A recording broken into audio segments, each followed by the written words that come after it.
hearing scheduled for 6:45 has now concluded. We will call the regular council meeting together. If you'll stand with me for the pledge and a moment of silence. I pledge allegiance to the flag of the United States of America and to the republic for which it stands, one nation, under God, indivisible, with liberty and justice for all.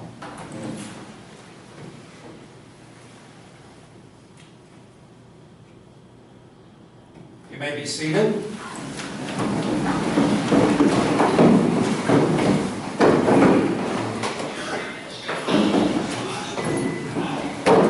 Roll call, please. Thomas? Yes. Carter? Yeah. Deveraux? Here. Gandy? Rayburn? Sewell? Parker? Here. Okay, we'll have approval of minutes from the June 14th, 2016 meeting.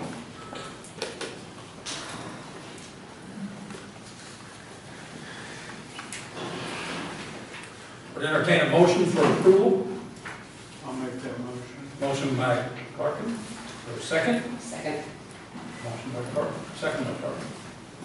Oh, I'm sorry. I need to look. Sorry about that. I was listening, not looking. Okay. All in favor, say aye. Aye. Opposed? Motion carried. Under petitions and communications, we have Mike Keith from Keith Insurance to give a presentation to the council. Mike, you want to pull a chair up? Yeah, you did.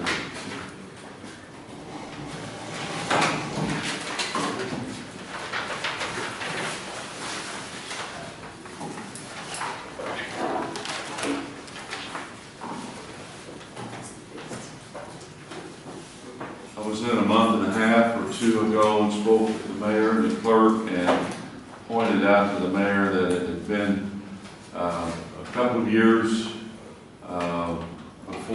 since we had publicly bid the insurance.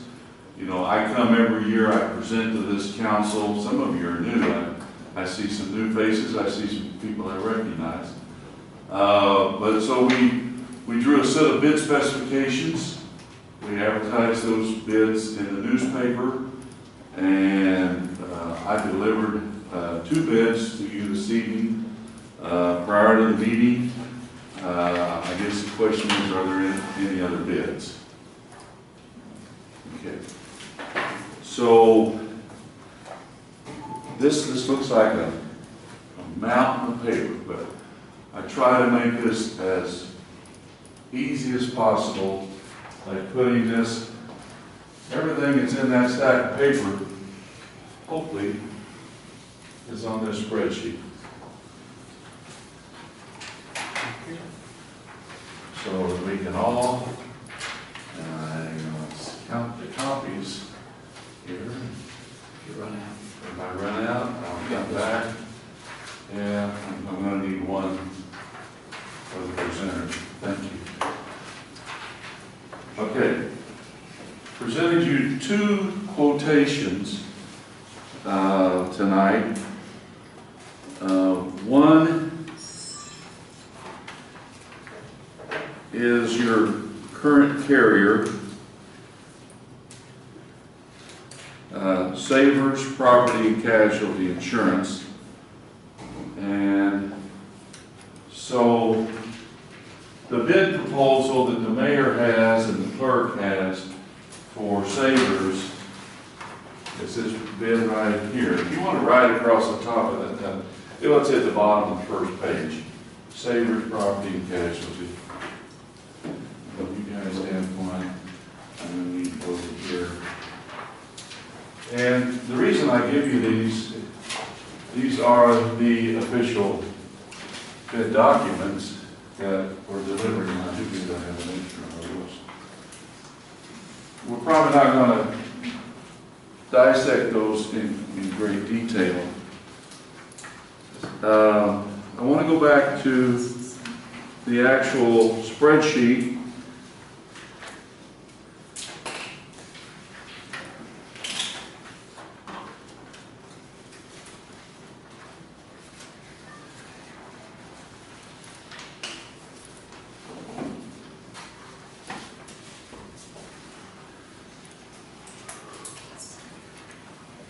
second quote on the spreadsheet is from a carrier called Trident. Trident is a company that is active in Missouri and public entities. So we have before us two different quotes. Now, it'd be real easy for all of us if every insurance company's program were totally identical. Then it would be very easy to make a comparison of these two quotes. But that's not the case. So I'm going to point out by using the spreadsheet the difference in these two quotes. But let's go to the bottom of the line. And, you know, I wish I had extra copies from you. I do not have. We'll get one later. Okay. You can see that your renewal with Sabres is the left-handed column. The total of $45,597. And the comparative quote from Trident of $37,025. Now right above that, you see a word that says Fire Pack. We have always pulled the fire department out of the municipal program and written a program called Fire Pack. You've had it for years, and the reason we do that is that policy gives you much broader coverage and is specifically written for fire and ambulance departments. So the Fire Pack quote on both of these columns is a push, as you can see at the bottom. They're both the same. So we're not going to spend a lot of time comparing the Fire Pack quote because we know exactly what it is. Both of these quotes meet the Missouri Sovereign Immunity State Statute. Okay?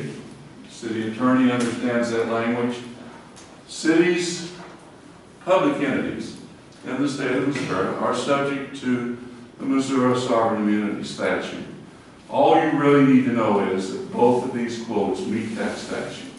At the time of the claim, the insurance companies will interpret whether or not the claim applies or doesn't apply to that state statute.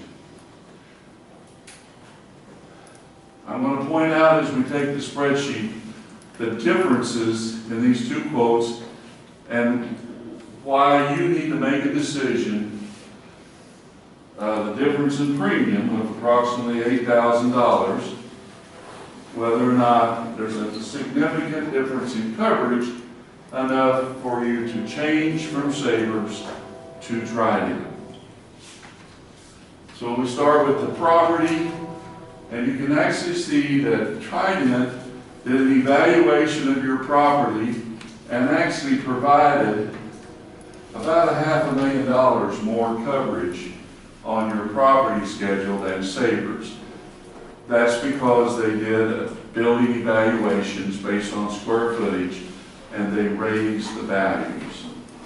So again, could go into that in great detail, but overall, there's $500,000 more coverage in the property schedule of Trident than there is the Sabres policy. The co-insurance on Sabres is 80%, the Trident is 100%. That's why Trident had to raise their coverage, because they're requiring that we be insured 100% to value.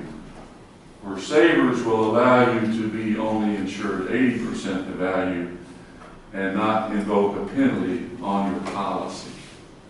Both of the deductibles are $1,000. The business income and extra expense on the Sabres policy is $250, and the Trident is only $100. Okay, if the city has a fire loss at City Hall, you really don't suffer a business income loss, because this building doesn't generate revenue in a sense. It may generate some rental revenue, but in a sense, that's not where your revenue comes from. the key on this coverage is the extra expense. Extra expense is that coverage that covers additional expenses that you incur the day after a loss that you didn't have the day before the loss. So extra expense was, yes, sir. So on that coverage, is it that count the fire department as the city hall, or is it the fire? Fire department is not in this comparison. So there's kind of a line drawn there where that, if, say the fire happens here, that it actually damages more. The building is on this policy. The contents is on the fire policy, of the fire department. The building is all in this policy. Good question, though. Because you can't split the building in half because there's no firewall here. Okay. The point is, you would have $100,000 for extra expense under the Trident policy. Extra expense is what we're going to spend to put a mobile home out here in the street, get computers, get telephones, hook you up so city can continue to function even though City Hall has had a fire. That's extra expense. Trident offers $100,000, Savers is $250,000. You know, that's one of the differences. The inland marine coverage is the mobile equipment. And there is basically no difference in both of these quotes for mobile equipment. Mobile equipment is your tractors and mowers and brush hogs and so forth. General liability, both of these policies, as I said, meet Missouri sovereign immunity. They just get there in a different manner.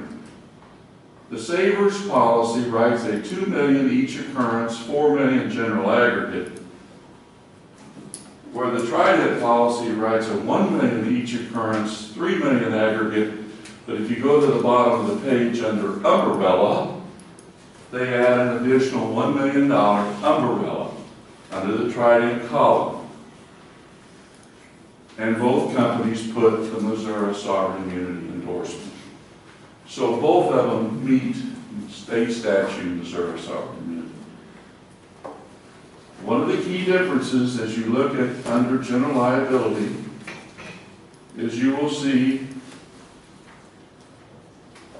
that the Savers policy offers a $5,000 premises medical payment.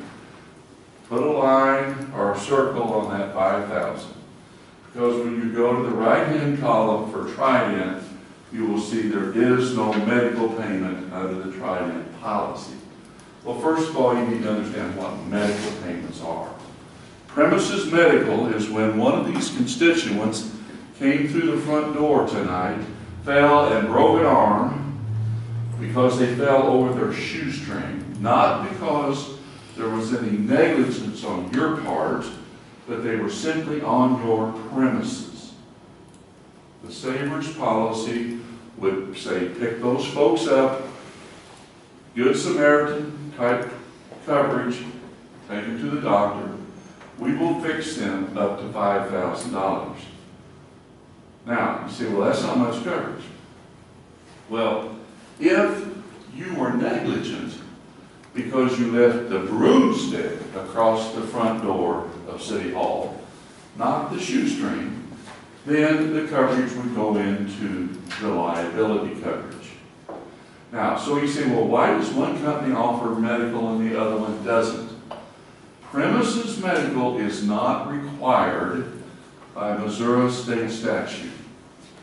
Missouri state statute only requires liability for bodily injury and property damage, which you are liable for.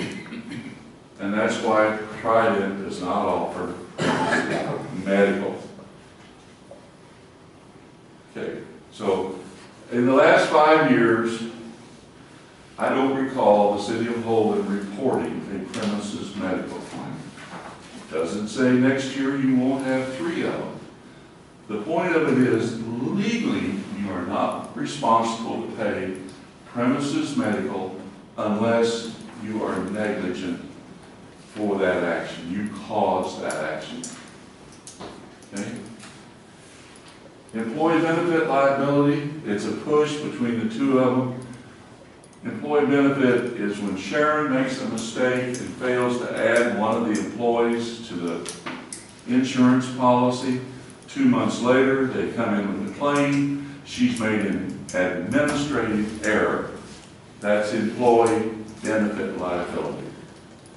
There's no real comparison between the two. What was that cyber liability? Cyber liability, very good question. Cyber liability, and I did slip over that.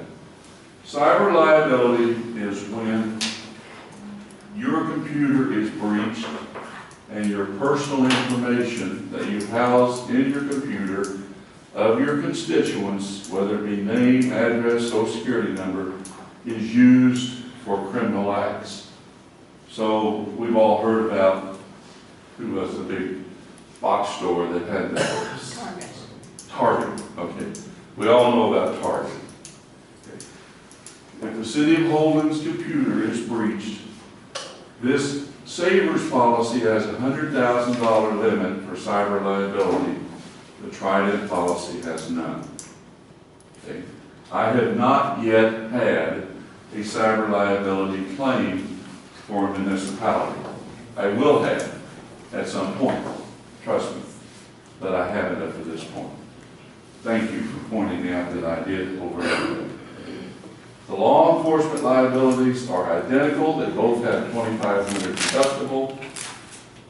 The public officials, again, the limits, because of the additional million, are identical.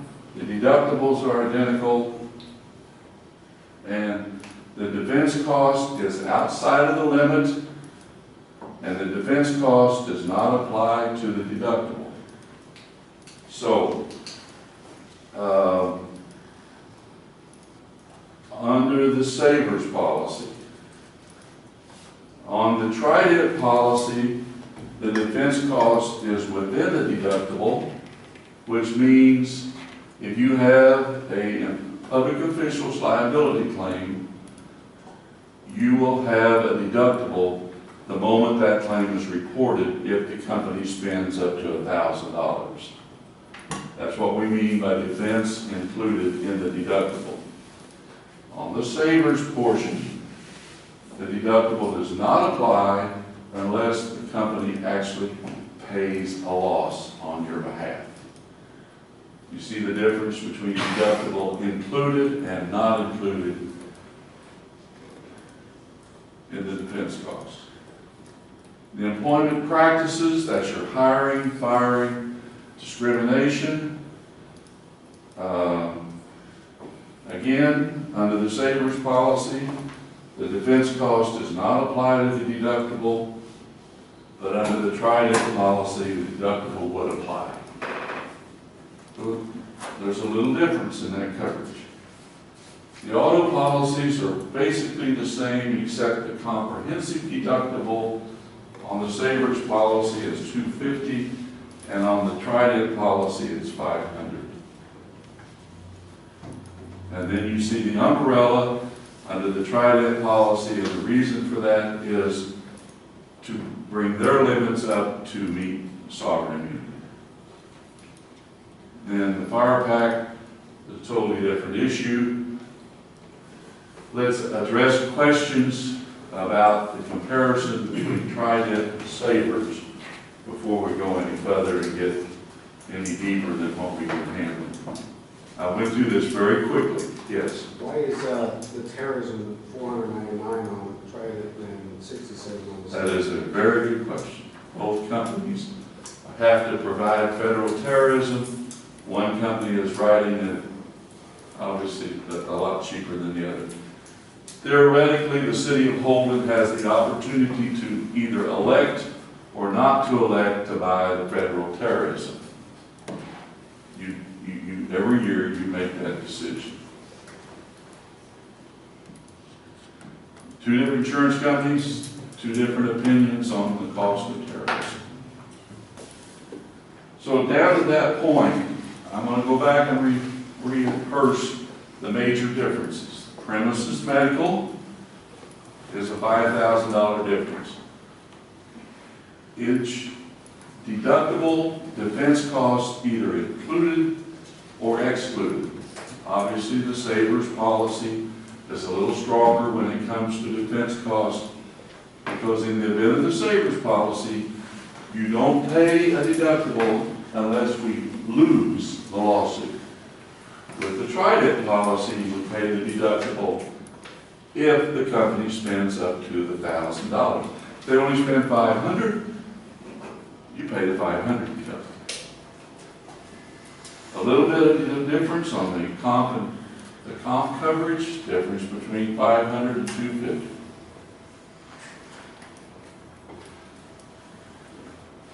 I would love to just come in here tonight and have one proposal and say, this is the deal, and here's the best deal for you, and here's why. But when I saw the difference in these two premiums, I felt, and since you had put your coverage out for public bid, I felt reasonably necessary that we go through this process and give you the opportunity to look at these two bids.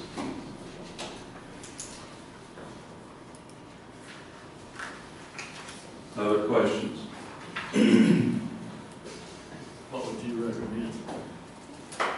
I knew that was coming. I represent both of these companies. Both of these companies will do exactly what the policy says it will do. They both pay their claims good. They both honor their contracts to the letter.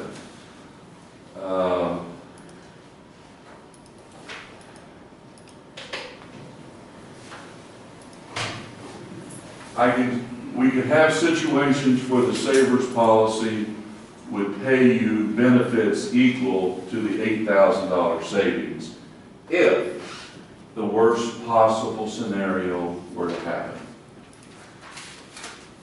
Now, that's the point. If you think, well, we haven't had a series of employment practice liability claims, we haven't had a series of directors and officers claims, therefore we're not concerned about the defense cost on the deductible.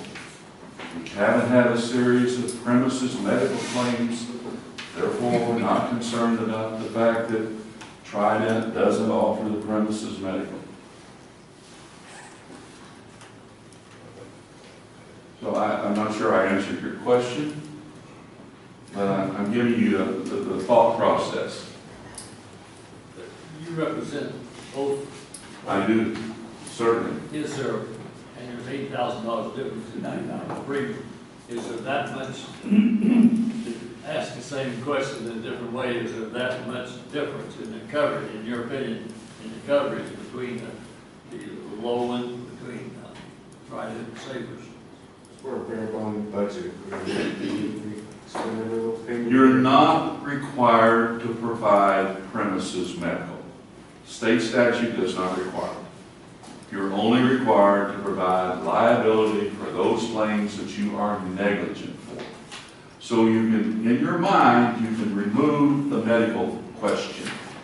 It's nice to have premises medical because you're able to pick that constituent up and be a good Samaritan and take care of them, but you're not required to. But it could possibly prevent a lawsuit, though. It could, and that's some of the reasons that a company offers medical, is to try to prevent the lawsuit. That's the difference.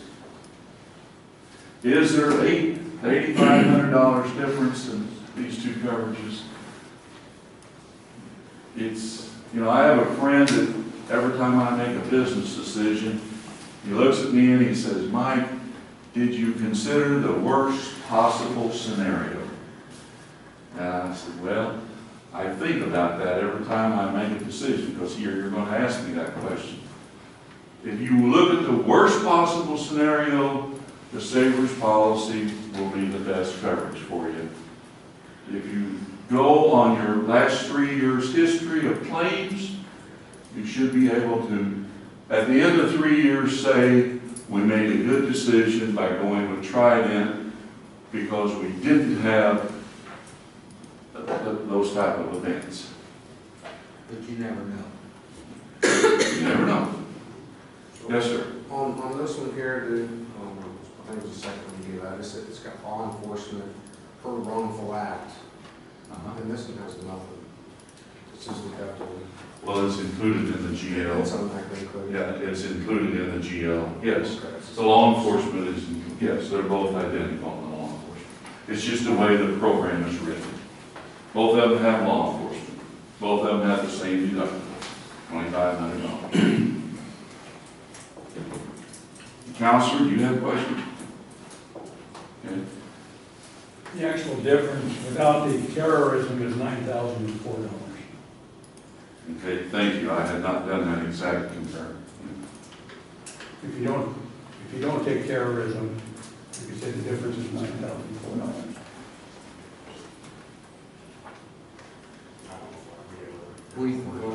We've got savers now. You have savers now, you've had savers for at least 4 or 5 years.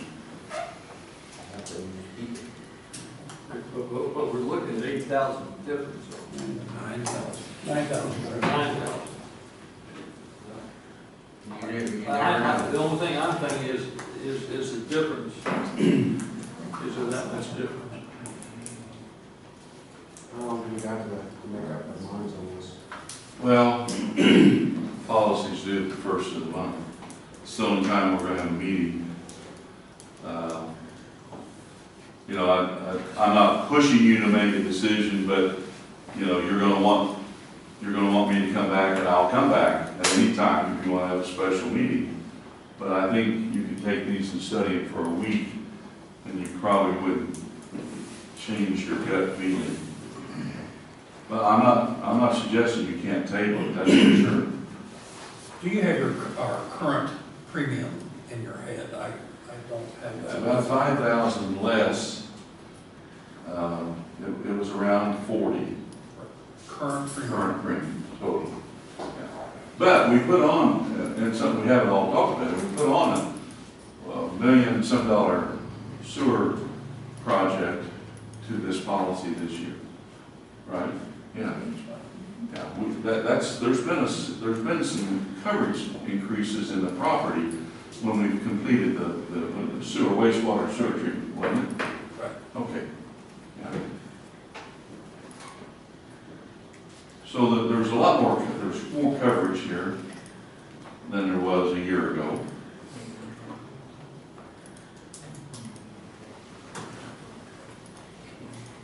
You've got to give us an opinion, though. Of what you know, because I can't go down there and I went through it all, but evaluate if there's that much difference. And like you said, that private would pay, I forget exactly how you worded it, but they would actually pay probably as much as savers on some. And the difference is the deductibles within the defense cost. Whether or not you have first dollar defense cost or whether you pay the deductible. If we lose the claim, you pay the deductible regardless. It's the defense cost. $1,000. Yeah, it's $1,000, yeah. Yeah, that's not a big item. No. You say we haven't had any claims either. You haven't had those kind of claims. No. No, we haven't had any significant claims. But again, the defense claims are basically what can you? Defense is anything the insurance company spends the moment you and I turn in a claim. The investigation, an adjuster comes out, he takes pictures, he takes statements, he interviews witnesses, all of that bills the defense cost of a claim. But like the attorney points out, it's only $1,000.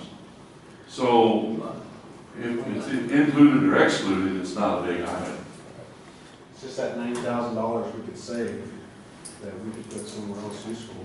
Yeah, $9,000 is a pretty good chunk of change. Unless there's that much, the saver is actually that much to our advantage, but $9,000 is a lot of. Again, the premises medical is not required. It's nice, but it's not required. There's one other major carrier in the state of Missouri that we got a quote from, which is Moperm. Moperm absolutely does not provide premises medical on any policy because it's not required by state statute. Savers is one of the few that does provide it.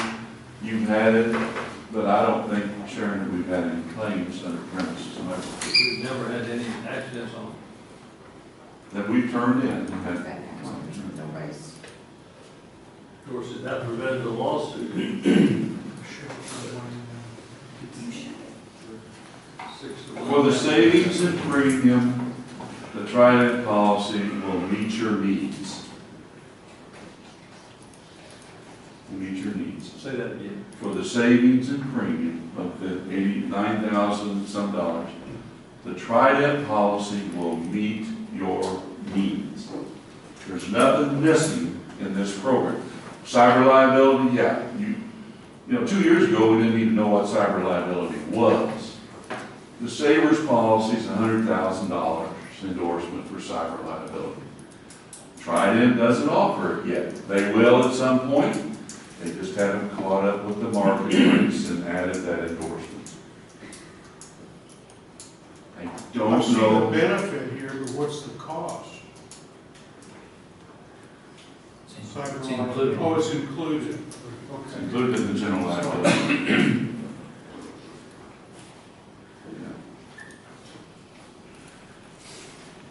And it's not optional, you can't take it out.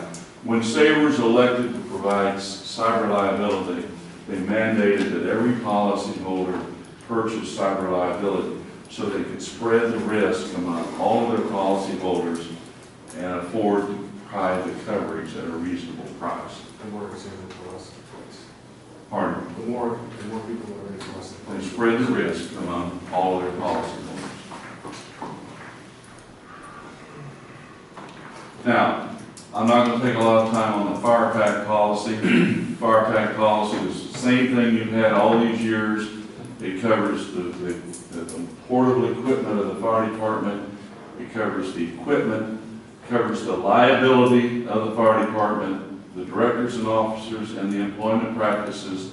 It looks just like this policy, only it's written on a separate deck page with a separate company because it has better coverages for fire departments. Of course, Yes. we're redoing one fire truck completely. Okay. So will that up that premium package? If we raise the value of the fire truck, it'll raise it slightly, but it won't be significant. Second, is there coverage, or is there a coverage part for a fireman injured in a fire or car accident? That's our third subject, is our accident policy. I think I thought we'd get past this one, and the fire pack, before I mention the accident policy, it'll be brief. It won't take long to decide on that. It's just a renewal of what you currently have.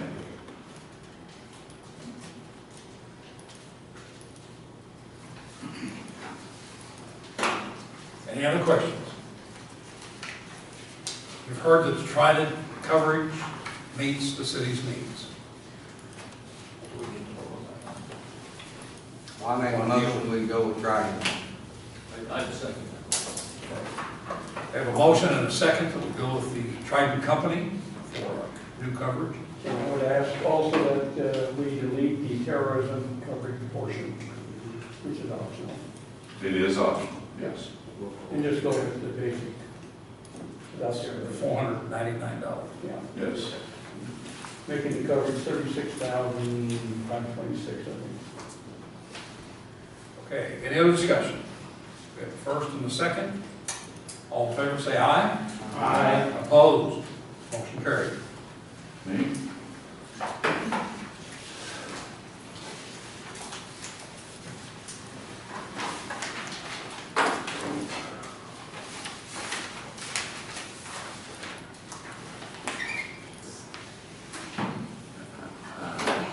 Yeah, sure.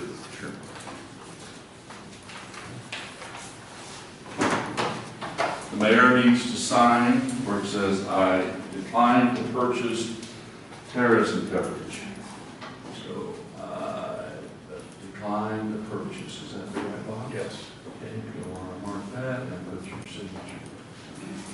While he's doing that, I'm going to briefly address the issue of the volunteer fireman policy that you have always carried. This policy, purpose of this policy is so that volunteer firemen who have a job over at the factory are injured on Saturday night working a fire on behalf of the city of Holden,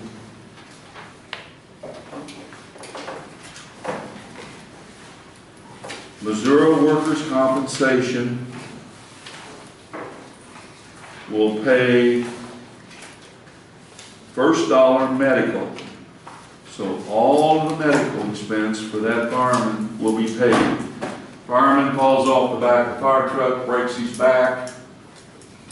Missouri Work Comp, which you carry, covers all the medical expense for that fireman. But what it doesn't cover, it only covers $40 a week disability income for a volunteer fireman. So the city of Holden has always purchased, for its volunteer firemen this policy. It has a death benefit on section 1. Your present policy has $25,000 death benefit. And then if you'll drop with me down to section 3, maximum weekly benefit of $500. And I do have an extra copy of that. Okay. So,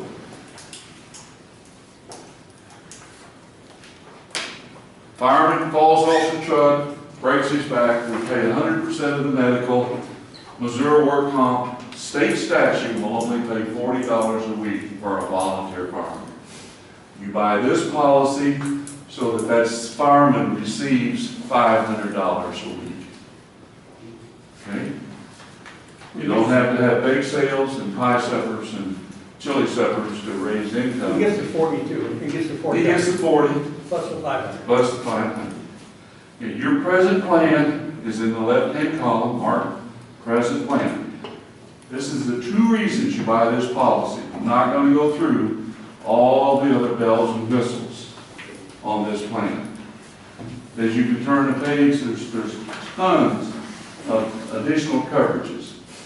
But when I present this, the reason you buy it is the life insurance and the disability income. If you go to the page 3 and you look at the second installment, you're on installments, your cost in the middle of the page is $2,121. This is a 2-year policy.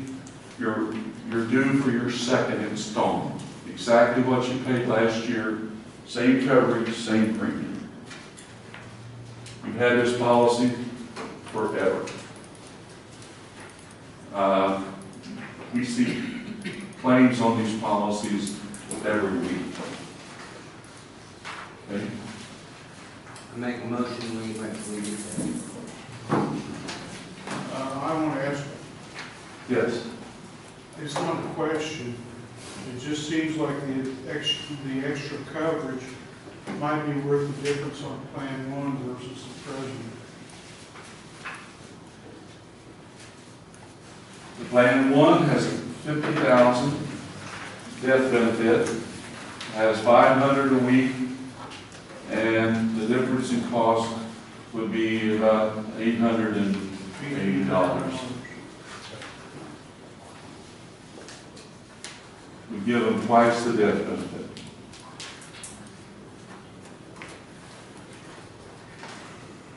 Does $500 on an average of your volunteer firemen represent their weekly wages in rural Missouri? Probably not as much as it should be, but it's certainly better than $40. It's without taxes. Yes. Yes. Yeah. Gross with no taxes. Yes. So the question is, should we raise the death benefit And if so, if that's very easily done, and we talked about the difference in premium. Does everybody see what the premium is on page 3, and it's the middle column?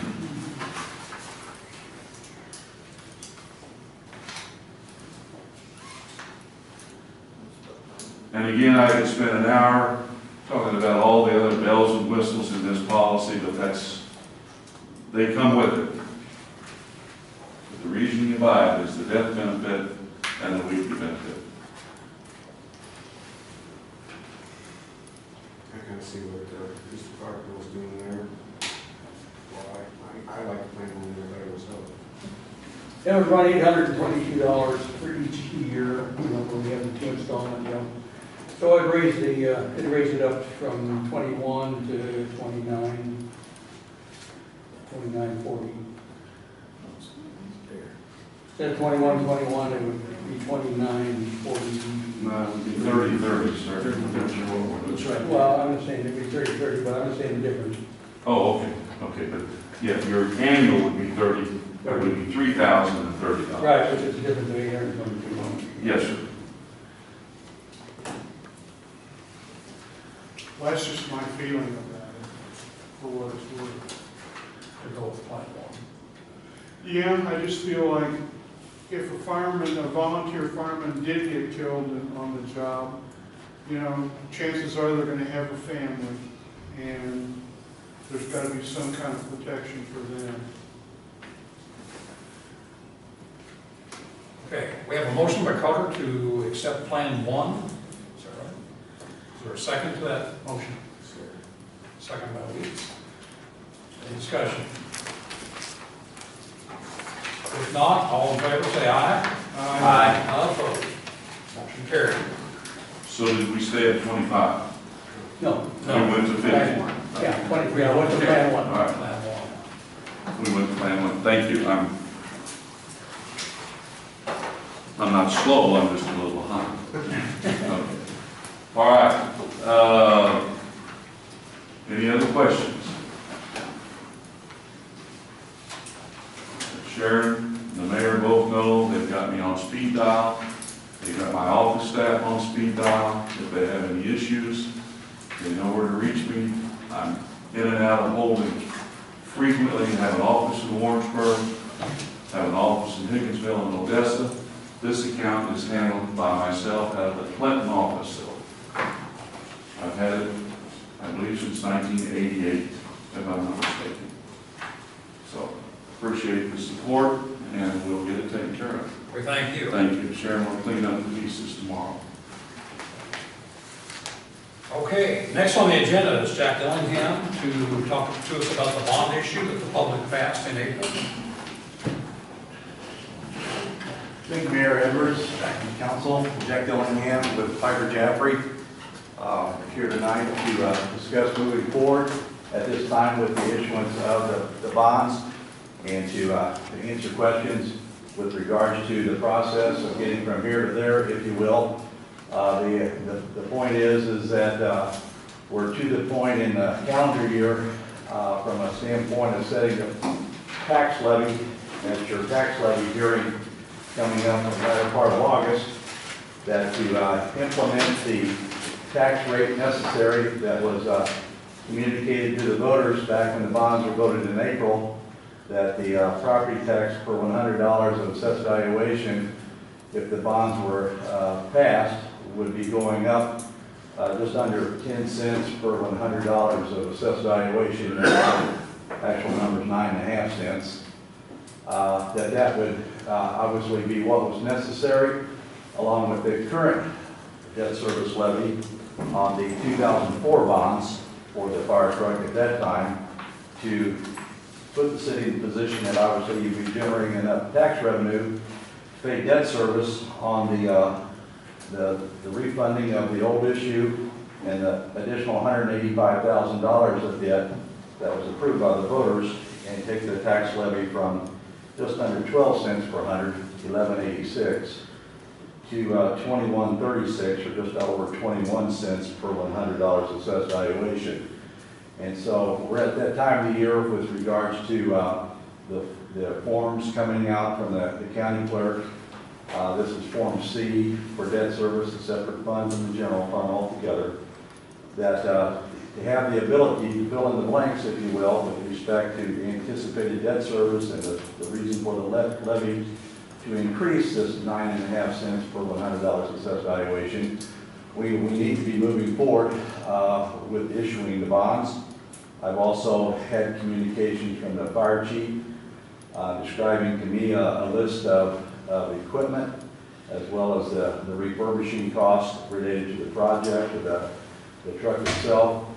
Obviously, we're in a very low interest rate environment, and so there was not a rush to get the bonds to market to lock in an interest rate. In fact, it's been to our advantage to wait.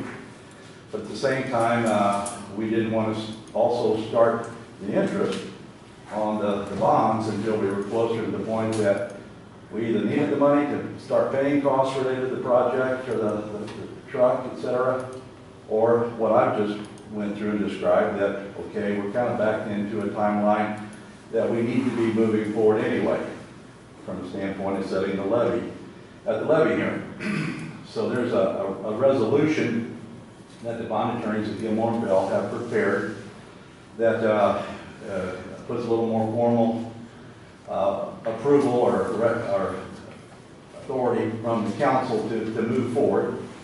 And that is the way that we would suggest that if you all are ready, that you authorize us to move forward. The plan with regards to what will happen between now and the time that we're finished with the bond process is that on our role at Piper Jaffray, we are basically going to be soliciting bids or proposals. It's with the refunding and the $185,000 of new money, we're talking about a bond issue size of just over $300,000. $302,000 is the approximate size right now. And as such, all of these bonds mature by 2026 or 10 years. And so that fits real well into the sweet spot, if you will, for banks to purchase this, just a direct placement with the bank.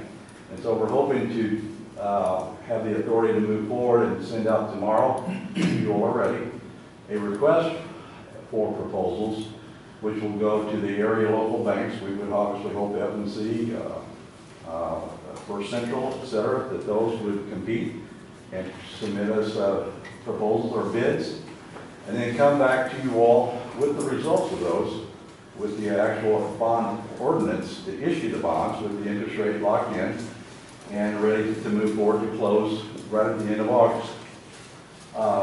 We also have to give notice to the paying agent on the 2004 bonds that we're going to redeem and call in those bonds. Those bonds can be called in. They can be called in on the interest payment date, for example, and the next interest payment date is September 1.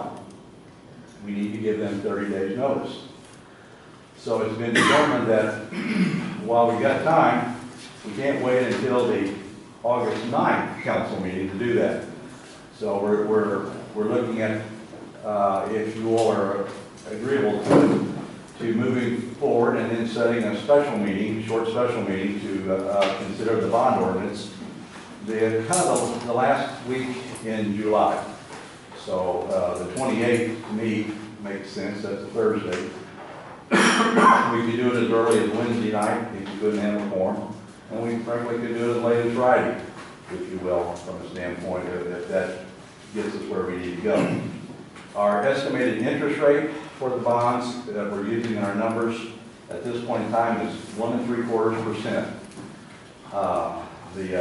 The quote we received internally from our bank placement department was 1.5%.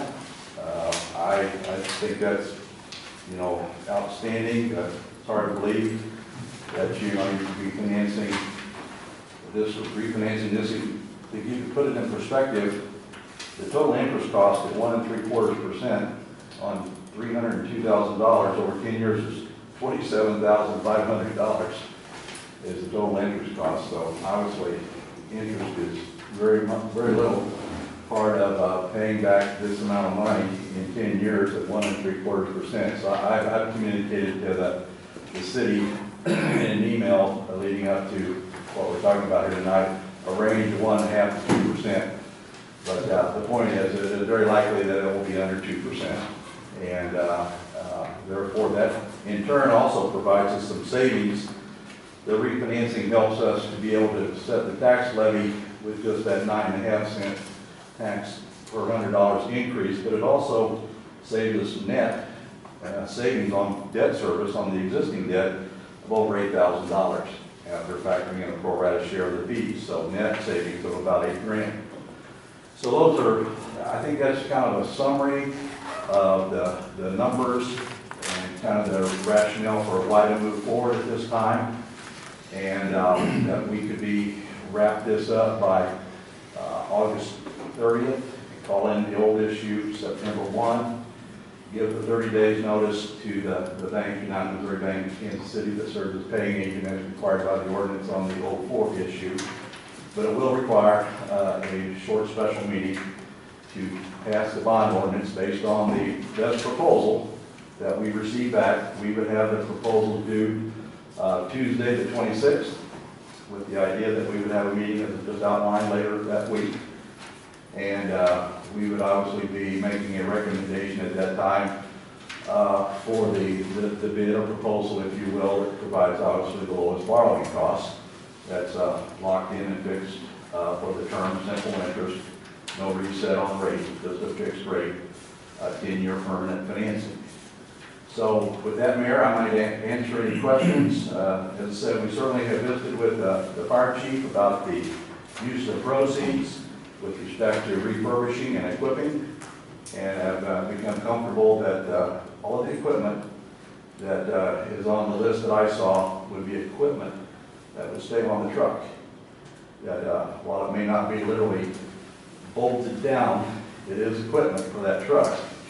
And through the discussion with the bond attorney, he says, his words were, as long as it doesn't float around from place to place, that they're comfortable that that equipment would be equipment for the truck. And so I kind of give the chief a little bit of a once-over to make sure that we were all clear on that, and we are. So I think that's maybe the other finer point or detail that I hadn't covered. So I understand that there was a legal issue, you had to contact the lawyer, so that part of it come off of the bond? No. We're paying Gilmore and Bell a fee of $4,000 to give us a legal opinion. I just thought it was maybe good on my part to consult with him. So I called Sid Douglas at Gilmore and Bell. We sent him the list of the components that were going to be purchased and all of those things related to it. So no, there was no out of pocket for any check on my part. Any other questions? Discussion? I make a motion based on Jack Gillingham's recommendation to go with the timetable and the outline that he has proposed on moving forward with the fire truck. Yeah, and maybe you could just tie that to that resolution. Yes, I'm going to jump ahead on the agenda to item 6. Okay, and we'll approach it from that I'll sit standpoint. right here. Under ordinances and resolutions, we have resolution R1-17, a resolution authorizing the offering for sale of bonds of participation for the benefit of the city of Holden, Missouri. So that's the legal way to state it. Okay. Is there a motion to authorize that ordinance? I would make a motion that we go with the resolution R1-17 to move forward with the refurbishing of the fire truck. Okay, is there a second? Also, Second by Carl.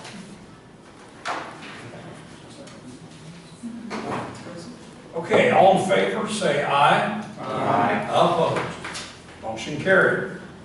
Thank you, Mayor. I think the only detail then, while we're all here together, is we talked about availability for a short special meeting. I've thrown out the 28th, which I believe is a Thursday. Of July. Of July, yes, sir. And so I need a quorum, obviously. I need the mayor and the clerk to sign things. But it can be any time, 5 o'clock, 7 o'clock, whatever makes sense to you all. And you don't have to tell me before I walk out the door, but I do want you all to decide while you're here together. It'd be a heck of a lot easier, right? to determine We'll that. discuss that later tonight. We'll Okay. get back with you. Very good. What date was that? 28. Thursday the 28th. And as I said, if that's a conflict with too many people and you're not getting there, I think we can do it as early as Wednesday, the 27th, or we can meet Friday. It's just at the end of the month is Sunday, so August 1st is a little problematic, Monday. Okay? Okay. All right, thank you. Okay, our third speaker is Andrew Wakeman, who is on the Holden City Park Board. Yeah, thank you. I'll try to keep this short for everybody. So first off, I am representing the City Park Board. I want to bring two things tonight. One is a half-cent sales tax dedicated to Parks and Recreation and stormwater management. And the other is the name change, minor detail. We would like to be known as the Board of Parks and Recreation instead of Parks and Recreation. It gives us a better vision and it kind of says more what we do or what we'd like to do. All right, with that being said, if you can't see the presentation, I'm sorry, it's a little light, but Put the light back there, please. Yeah, and council, if you need to move, please. Screen. Shades. Everybody grab a shade. sorry, big inconvenience here, yes. Nobody fall asleep on me back there. All right, so I want to start off with what is Parks and Recreation. I feel like there's a lot of misconceptions on what Parks and Recreation really is. A lot of people think it's just kind of like we have a park, we have a field, we have a basketball court, but we don't really do any recreation. I mean, we have facilities for recreation, but we don't really put on any programs as a city. A lot of that is due to finances and manpower, which is also kind of due to finances.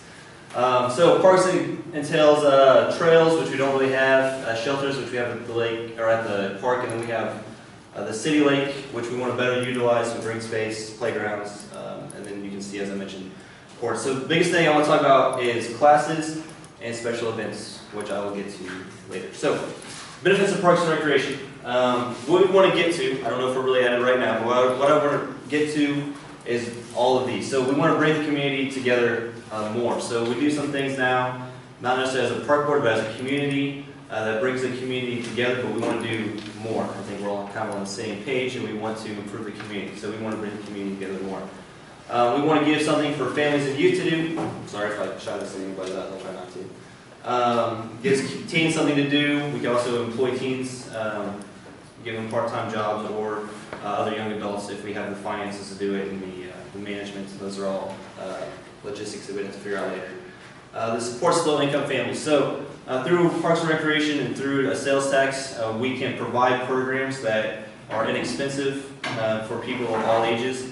I know we kind of have a low socioeconomic level in the community, and that's who we are. So we can really support those low-income families. Economic impact, I think this is kind of a big one. Economic impact applies to everybody. If you own a business in Holden, it obviously applies to you, but if you also benefit from other people coming into the community and spending their money, then it generates more revenue for the city, which in turn allows the city to do other things. So it brings new consumers to the community. That's along with if we have tournaments or we have special events that people come from the surrounding areas into Holden for those events that they otherwise wouldn't. They choose to go somewhere else or stay at home. And then another part of economic impact is, as a department, we spend our money locally, or we try to if we can. That's our first place we look, is local businesses. Now, sometimes we don't always have the goods we're looking for or services we're looking for in the local business, but we definitely look here first. For example, for the 4th of July, we spent $373 at Hyman's, Walker's, and Yasmer's, total, not at each individual. More benefits, community image. So right now, in my personal opinion, the community image is good but not great. We could be better. When people drive by the park, I mean, it's obviously a high traffic area, they're probably not going to stop and go look at it, right? They're not going to come to the community to go to the park, or at least not very often. But it goes beyond just the park there. Parks can be anywhere. It can be trees, it can be flowers, it can be improved sidewalks. It can be anything. It can be an improved city lake, shelters out there, what have you. But it's just how people see the community, and you obviously have to have money to do that. Supports health. If we have trails or we have other programs that offer health benefits, obviously trails people can walk, ride, I guess possibly horses. I know there's a lot of horses around here. But then there's a lot of programs. We could have a walking program, we could have a youth fitness class, or you could do Zumba or what have you. This is all has to be figured out later, but it has to be done with money, which we currently do not have. Improve community safety, gives teens something to do, provides part-time jobs, and then extracurricular activities, which I mentioned. All right, so where we are now, we have the city park, which has a lot of things I've already mentioned, the downtown park, which is a nice little area off 2nd Street, and then the Holden City Lake, which the Holden City Lake is probably not utilized to the best of its ability. As a town, we had a great resource in the lake, and we probably should take better advantage of that. The only income we have right now as a park board is about $12,000 annually, a little bit less than that. And that's generated by the sales tax, or a cigarette tax, which is kind of ironic that cigarettes support parks, but that's the way it is.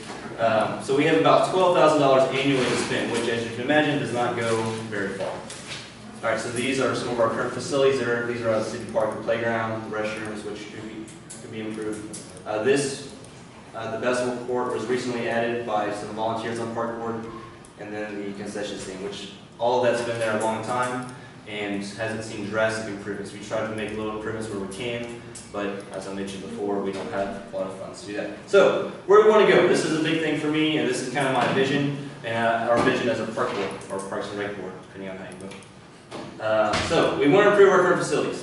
We want to improve our playground. So, at our current playground, we have things for kids to do, but we don't have a lot, and it's not shaded. So we could add trees, we could add kind of a shade that would go over a playground. That's very common.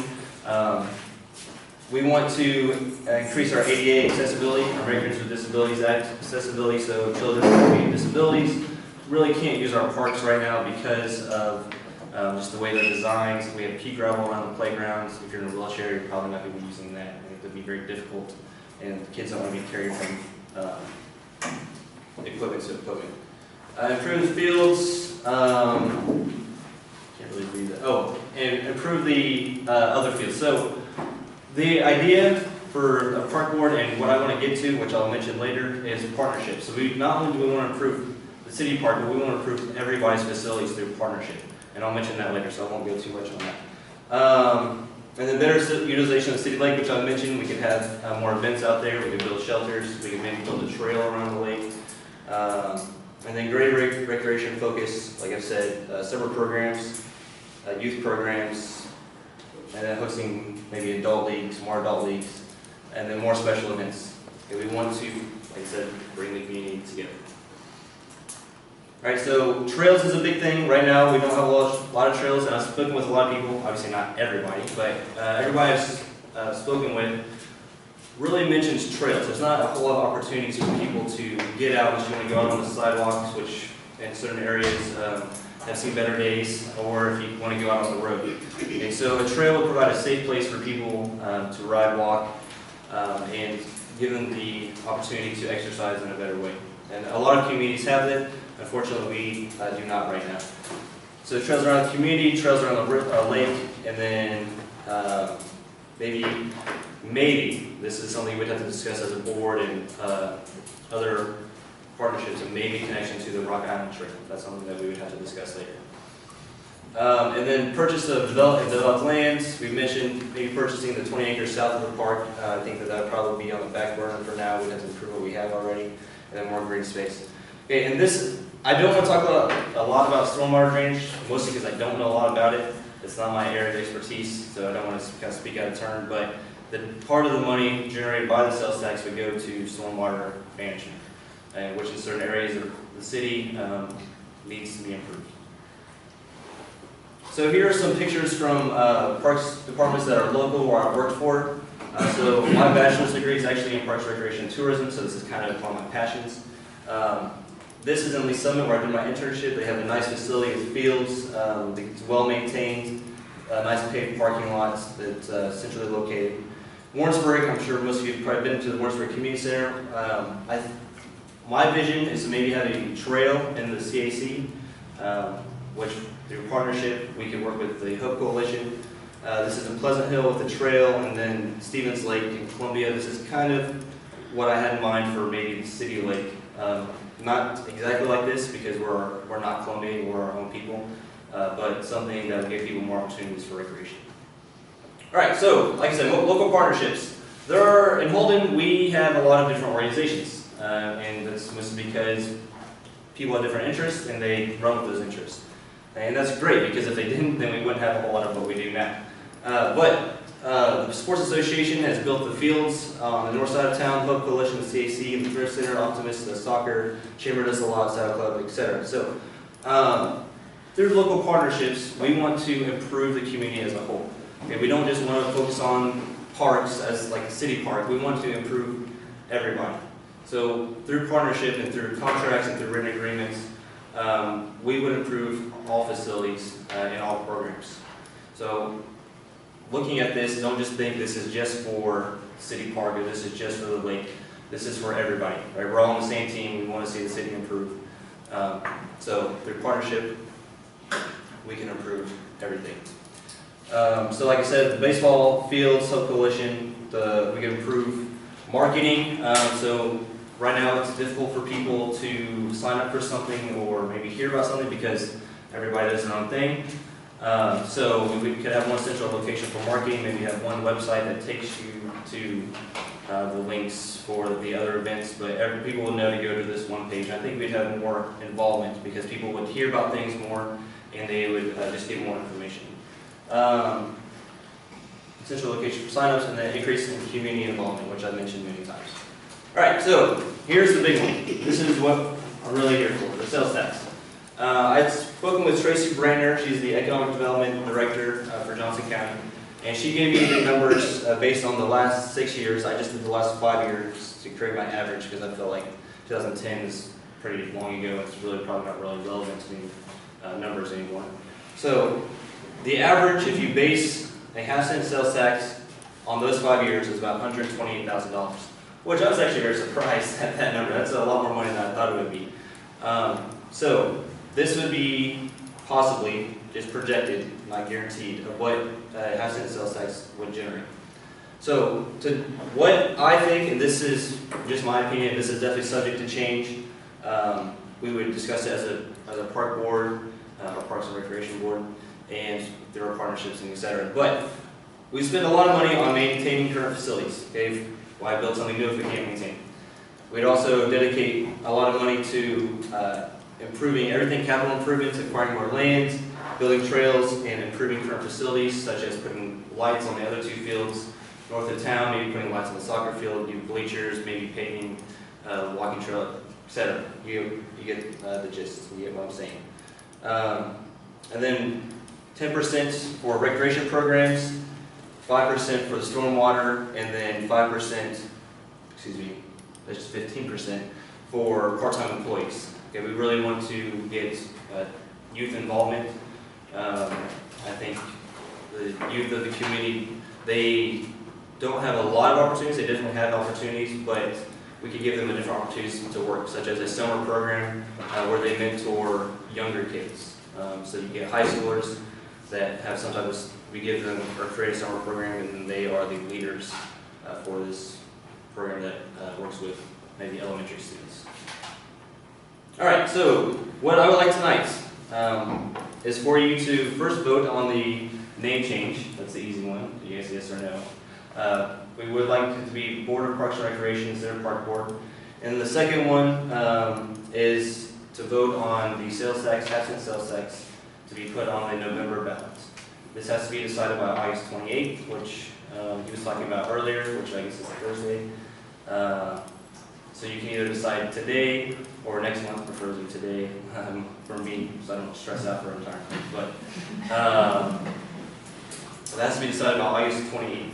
So I ask that, I guess, that you, I don't know, I'm not sure where to go from here, but I ask that to vote on those two issues? All right, any questions? Any questions from anybody? No?